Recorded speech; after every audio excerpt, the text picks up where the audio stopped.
Olá, meus caros!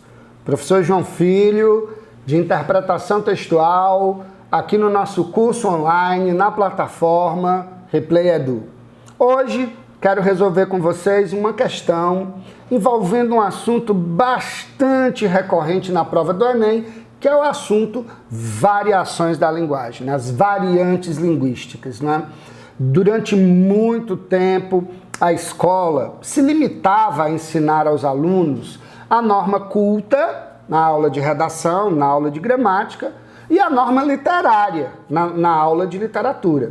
Então, o que não fosse culto, o que não fosse literário, artístico, estético, era tratado com um certo desprezo, com um olhar de desdém, né? Hoje não. Hoje a gente entende que a sociolinguística defende que todas as formas de comunicação, que todas as formas de linguagem, que todas as formas de expressão são válidas, desde que estejam adequadas ao contexto, adequadas à situação e desde que naturalmente comuniquem, né? Desde que gerem aí o ato do entendimento. Um texto, para ser um texto, não precisa ser obrigatoriamente escrito dentro da norma culta.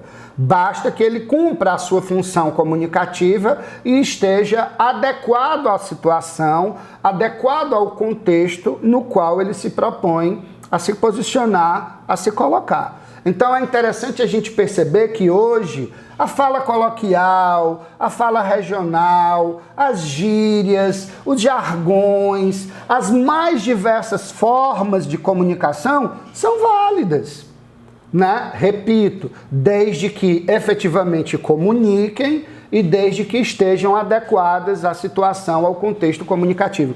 É o que a gente chama de teoria do guarda-roupa linguístico, já falamos sobre isso aqui, né? Você deve ter um guarda-roupa linguístico. Do mesmo jeito que você tem um guarda-roupa com várias peças de roupa para várias situações do seu dia a dia, você deve ter um arquivo de linguagens que você deve aplicar nas mais diversas situações do dia a dia. É claro, basta ver quantas línguas portuguesas você não utiliza dentro da língua portuguesa em um dia. O português que você usa no WhatsApp é diferente do português que você usa para mandar um e-mail para o diretor de RH de uma empresa onde você pleiteia uma vaga de emprego. É diferente da linguagem que você utiliza para cumprimentar seu pai de manhã. É diferente da linguagem que você utiliza para cumprimentar seu professor na entrada da sala. É diferente da linguagem que você utiliza no bate-papo informal com seu crush no intervalo do recreio. Ou seja, nós utilizamos várias línguas dentro da mesma língua e todas elas cumprem um papel social, todas elas cumprem um papel sociocomunicativo. E isso a gente estuda no capítulo intitulado Variações da Linguagem. A língua muda de um lugar para o outro, variação diatópica. A língua muda de classe para classe, de grupo para grupo, é a variante diastrática. A língua muda de época para época, é a variante cronológica, a variante diacrônica. A língua muda de situação para situação, de contexto para contexto, é a variante diafásica. Isso sem falar nos níveis de linguagem. Né? O nível vulgar, que é o nível da linguagem de vícios, o nível coloquial, informal, que é o nível da fala íntima, o nível formal, que é o que você usa na redação, o nível técnico, usado por profissionais específicos em contextos específicos de comunicação, e o nível literário, que explora a palavra na dimensão estética, na dimensão artística, com licença poética e etc. Compreende? Então é importantíssimo a gente ter essa percepção de que a língua portuguesa tem dentro dela várias línguas e que todas elas cumprem um papel, todas elas têm uma função e todas elas efetivamente são exploradas na prova de linguagens, códigos e suas tecnologias do Enem.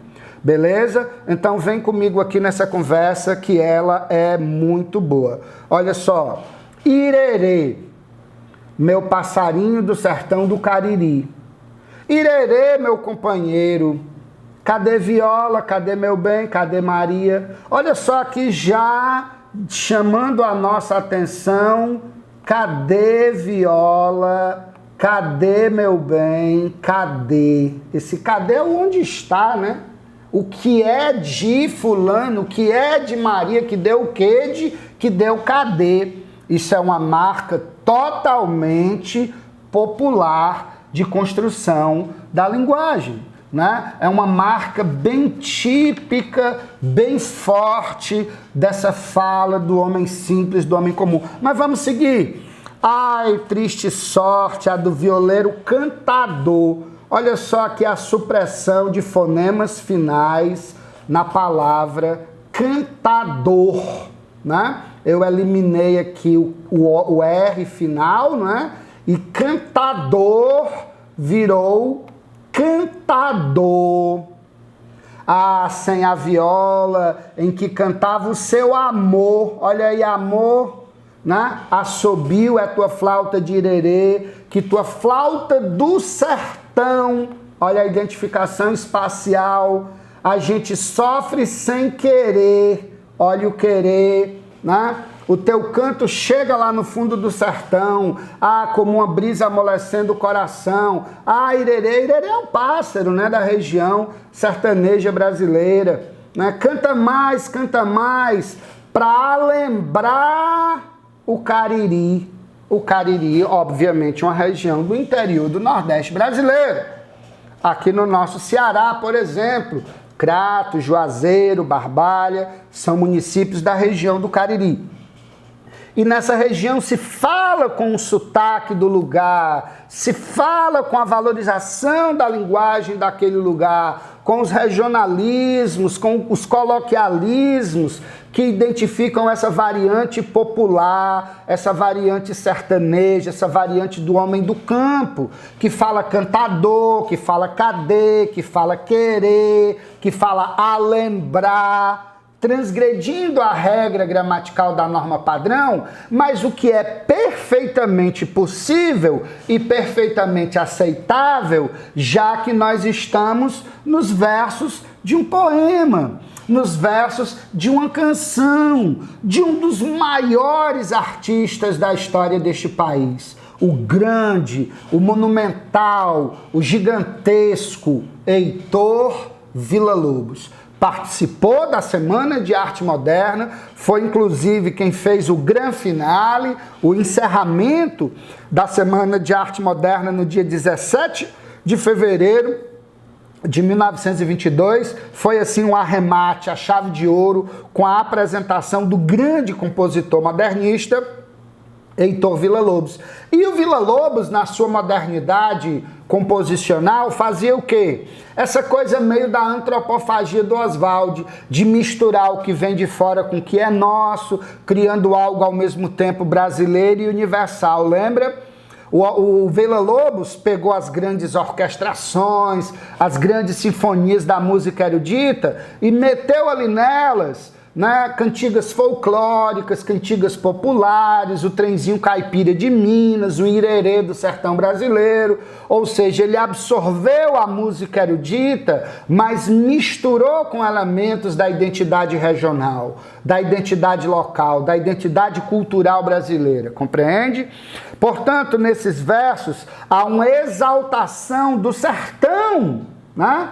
Do sertão do Cariri, numa ambientação que se apoia linguisticamente em quê? Numa linguagem que seja coerente com aquele universo, numa linguagem que seja coerente com aquilo que se trata naquele contexto, naquele cenário, que no caso é o quê, senhoras e senhores?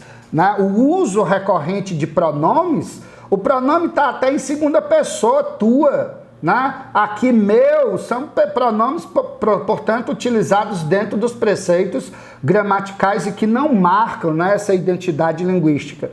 O predomínio de regionalismos lexicais nordestinos. Ah, cara, essa é pegadinha, né? Essa pegadinha porque quando a gente fala em regionalismos lexicais nordestinos, nós estamos falando de um vocabulário, não da maneira de escrever as palavras. Por exemplo, tangerina. Tangerina aqui, bem ali é bergamota, né? Tá entendendo? Bem ali é mexerica. Isso é o regionalismo lexical. Tá entendendo? É você chamar macaxeira aqui, é chamar mandioca ali, aipim acolá. Então é no âmbito léxico, no âmbito vocabular. São palavras que são usadas especificamente naquela região. Cuidado, porque isso aqui é o que a gente chama de distrator. E é um distrator bem coerente, porque de fato tem ali, né? Tem ali algum elemento. Mas o principal, o mais recorrente são esses desvios que marcam a linguagem popular. É o cadê, é o cantador, é o querer, é o alembrar. Tá entendendo? A exploração de instrumentos musicais eruditos bugou total, né? O item fica totalmente sem sentido. Referência ao conjunto da fauna nordestina, por fazer referência a um pássaro, irerê, aí é um pouquinho demais, né? Aí é um pouquinho de extrapolação. A melhor questão, a melhor resposta para essa questão, sem a menor sombra de dúvidas, está aqui na nossa letra B de bola.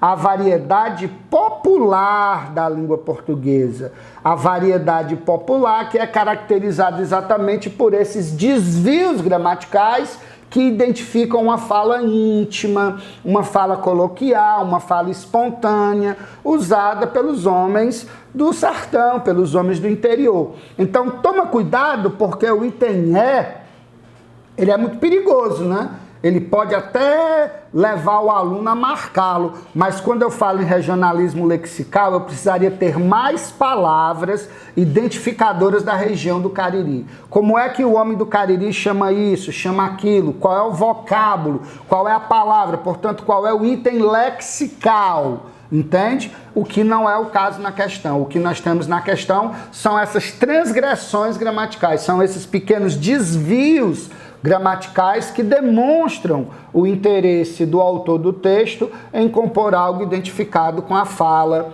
com a linguagem do homem sertanejo, do homem do Cariri. Beleza? Fica ligado, portanto, resposta correta, variedade popular da língua portuguesa, letra B de boa vontade, letra B de bom dia, boa tarde, boa noite, para você que está nos acompanhando na nossa plataforma, que é fiel e disciplinado no nosso curso de interpretação, que está conosco e que está buscando a aprovação no Exame Nacional do Ensino Médio. Com essa questão, me despeço de vocês nesta rodada, marcando já brevíssimos encontros para continuarmos o nosso curso de interpretação textual online aqui na nossa plataforma Replay Edu. Fortíssimo abraço, meu caro webnauta, e até o nosso próximo encontro. Valeu, galera. Fui. Tchau, tchau, meu consagrado. Fica com Deus.